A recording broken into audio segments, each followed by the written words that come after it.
नमस्कार, वैशालीज इझी रेसिपीमध्ये आपले स्वागत आहे।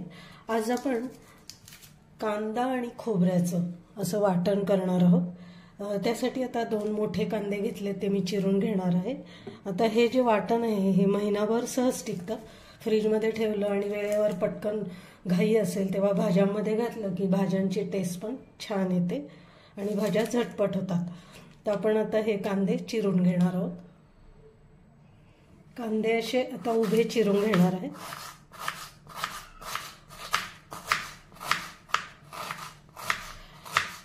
आणि 2 मोठे कांदे घेतले की 1 वाटी खोबऱ्याची आपण किसून घेणार आहोत। कांदे आता चिरून झालेले आहेत। आता आपण 2 मोठ्या कांद्यांना ही 1 वाटी घेतलेली आहे खोबऱ्याची, ती आपण किसून घेणार आहोत।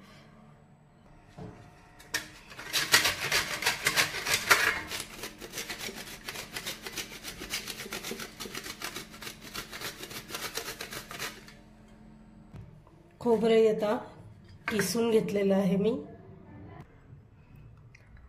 आता तेल घेते मी। आता तेल गरम झाले।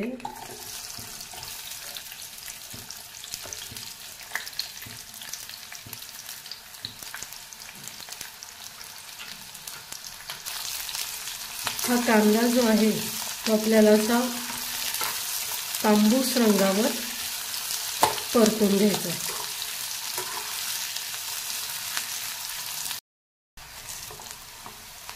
कांदा आता लाल व्हायला लागलेला आहे।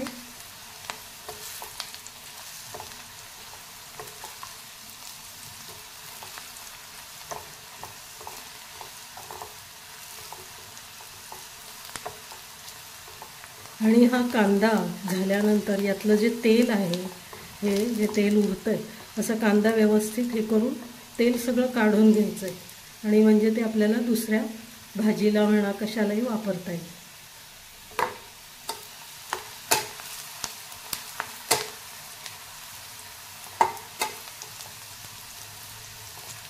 आता कांदा झालेला आहे।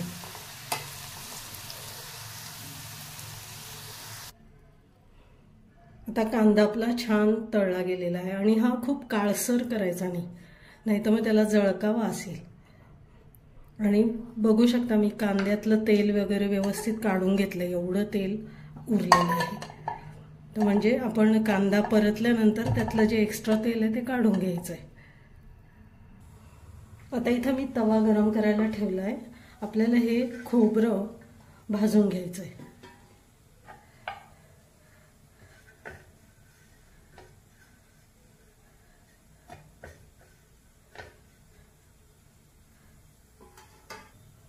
आता 1 कांडी लसणाची मी घेतलेली आहे, म्हणजे 2 जिरं आणि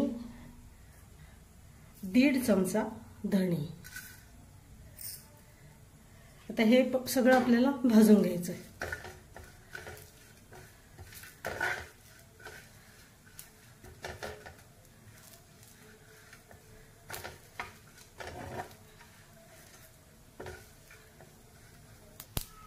आता हे जे सगळे जिन्नस आहेत ते भाजून झालेले आहेत आपले। आता पहिल्यांदा आपण हे जे सुके मसाले भाजले ते आपण बारीक करून घेणार आहोत।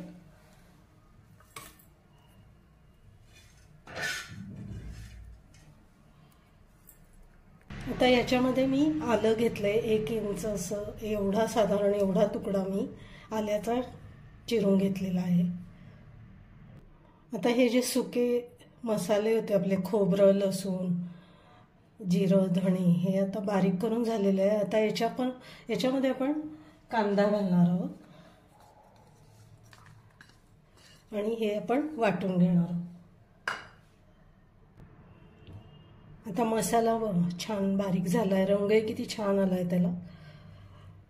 जेव्हा तुम्हाला कोणती पण भाजी करायची असेल त्यात 2 चमचे जर हा मसाला घातला तर त्या भाजीला एकदम छान टेस्ट येते। असा हा कांदा खोबऱ्याचा मसाला किंवा वाटण आपलं तयार झालेलं आहे। आता हे गार झाल्यावर बरणीत भरून ठेवलं तर ते महिनाभर सहज टिकतं, फ्रीजमध्ये ठेवून द्यायचं।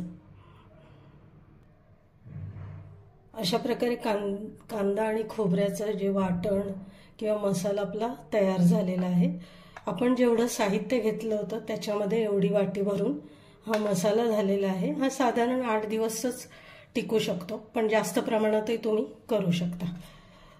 तुम्हाला आजचा व्हिडिओ कसा वाटला कमेंट्स देऊन नक्की सांगा. हा मसाला करून बघा, त्यात काही बदल करायचे आहेत का तेही तुम्ही मला सुचवू शकता. माझ्या व्हिडिओच्या कमेंट्स बॉक्समध्ये नक्की लिहा. आपण पुन्हा भेटूया.